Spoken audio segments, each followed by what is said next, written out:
Mes très chers compatriotes, en ces instants critiques pour notre nation, je m'adresse à vous avec la gravité et la solennité qu'impose la situation. L'Est de notre pays, en particulier les provinces du Nord Kivu, du Sud Kivu et de l'Ituri, fait face à une aggravation sans précédent de la situation sécuritaire. Les forces de défense du Rwanda, en soutien de leurs marionnettes du M23, poursuivent leur entreprise terroriste sur notre territoire, semant la terreur et la désolation parmi nos populations. Je partage avec vous la douleur et l'indignation face à ces attaques barbares. Ces actes ne sont pas seulement une attaque contre la République, mais une offense à l'histoire et à la dignité de notre peuple. En ces moments difficiles, je vous appelle à la résilience et surtout à la résistance. Face à cette situation, permettez-moi de vous rassurer. Une riposte vigoureuse et coordonnée contre ces terroristes et leurs parrains est en cours. Nos vaillantes forces armées de la République démocratique du Congo, symboles de courage et de patriotisme, sont pleinement mobilisées, prêtes à défendre chaque centimètre de notre territoire.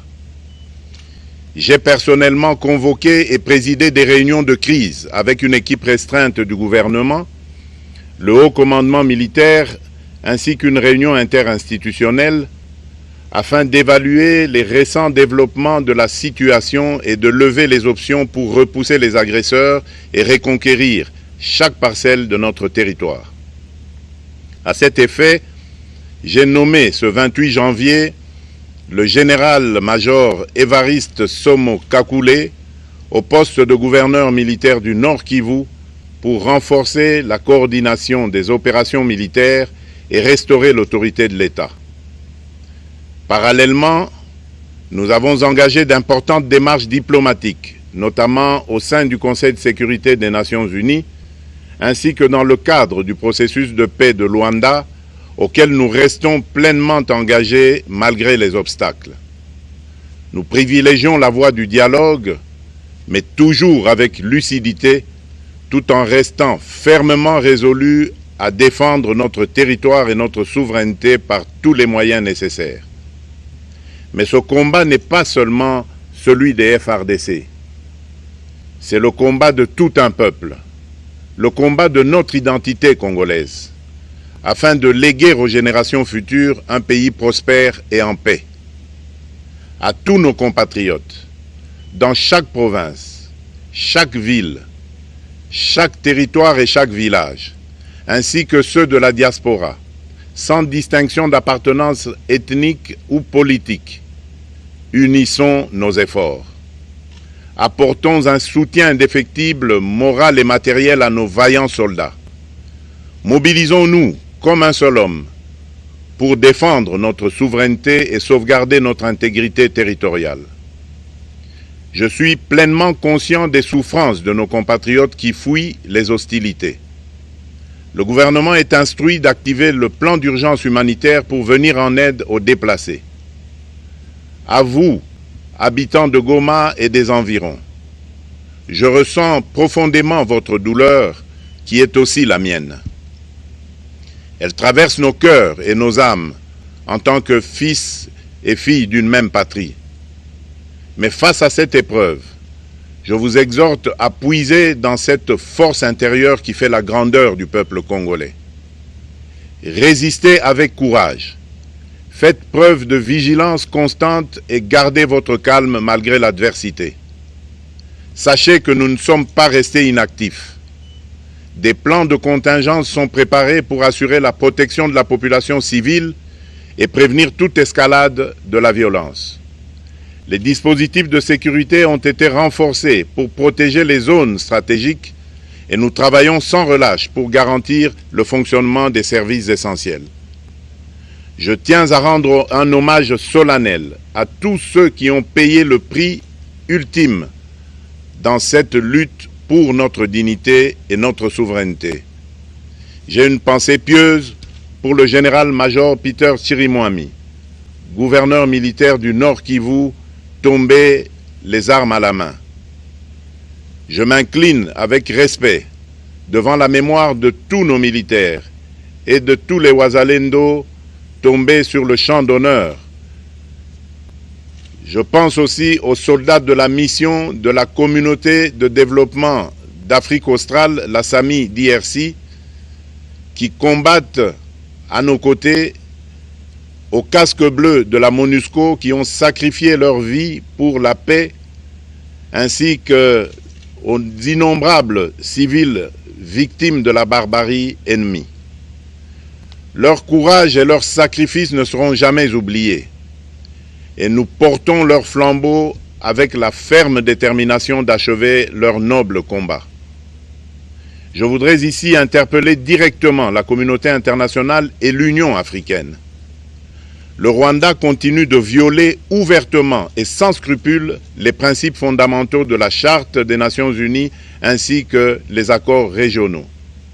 Pire, ces agissements se déroulent dans une impunité totale et ce, avec un mépris manifeste des règles internationales et des valeurs que ces institutions sont censées défendre. Cette attitude arrogante, qui ne cherche même plus à masquer ses forfaits, est une provocation inacceptable à l'égard de notre souveraineté et de la stabilité régionale. La présence de milliers de soldats rwandais sur notre sol, leur soutien politique, logistique et militaire à leur pantin du M23, ainsi que leur implication dans l'exploitation illégale de nos ressources naturelles, nous conduisent tout droit à une escalade aux conséquences imprévisibles, mettant en danger toute la région des Grands Lacs. Votre silence et votre inaction face à la barbarie du régime de Kigali et aux atrocités perpétrées par ces supplétifs sur notre territoire constituent un affront non seulement à la République démocratique du Congo, mais également aux valeurs universelles de justice et de paix. Le peuple congolais prend acte de cette passivité qui frôle la complicité. Soyez sûrs d'une chose, la République démocratique du Congo ne se laissera pas humilier ni écraser. Nous nous battrons et nous triompherons. Congolaises et Congolais, l'heure est certainement grave, mais notre détermination est encore plus inébranlable. Ce moment critique nous offre l'opportunité de montrer au monde ce qui fait notre force, c'est-à-dire notre unité sans laquelle tous nos efforts seraient vains. Je vous appelle à être vigilants, mais à ne pas céder à la haine, aux divisions ou à la violence. Je condamne avec la plus grande fermeté les actes de vandalisme et de pillage qui ont visé certaines missions diplomatiques accréditées en République démocratique du Congo, ainsi que des intérêts privés dans la ville de Kinshasa. Ces comportements irresponsables dénaturent l'expression saine de notre colère face à l'agression barbare nous imposée et jettent une ombre sur les manifestations pacifiques de soutien à nos vaillantes forces armées qui luttent avec courage et abnégation pour défendre notre souveraineté. Notre engagement doit rester ferme et discipliné. Nous gagnerons cette guerre par notre unité, notre courage et notre sens de responsabilité, et non par la violence aveugle et par l'anarchie. Cette victoire ne sera possible que si chaque Congolais, où qu'il soit, prend toute la mesure du combat qui est le nôtre. J'appelle donc la nation entière, hommes et femmes, jeunes et vieux, acteurs politiques, opérateurs économiques, membres de la société civile, confessions religieuses, artistes et sportifs à se mobiliser, à faire bloc derrière nos vaillantes forces armées et à contribuer chacun à son niveau à l'effort de guerre. J'ai instruit le gouvernement de mettre en place des mesures rigoureuses de réduction du train de vie des institutions et de leurs animateurs afin que les ressources ainsi économisées soient directement réorientées vers le soutien à nos forces armées. Dans cet effort national, j'en appelle également à la responsabilité du secteur privé qui est invité à contribuer activement à cette cause commune. Nos soldats se battent avec héroïsme pour la défense de notre intégrité territoriale et de notre souveraineté. Ils ont besoin de notre soutien total, qu'il soit moral, matériel ou logistique. À la jeunesse congolaise, pilier et espoir de notre nation, je vous exhorte à répondre massivement à l'appel de la patrie. Le moment est venu de vous lever, de mettre votre énergie et votre créativité au service de la nation. Nous devons renforcer nos rangs et chaque jeune Congolais prêt à défendre son pays a une place au sein de nos forces armées. Enrôlez-vous massivement dans l'armée. Vous êtes le fer de lance de notre projet et votre mobilisation est déterminante pour la victoire finale. Aux braves populations du Nord Kivu, du Sud Kivu et de l'Ituri, vous êtes le symbole de la résilience congolaise, une source d'inspiration pour toute la nation. Vous n'êtes pas seuls dans cette épreuve.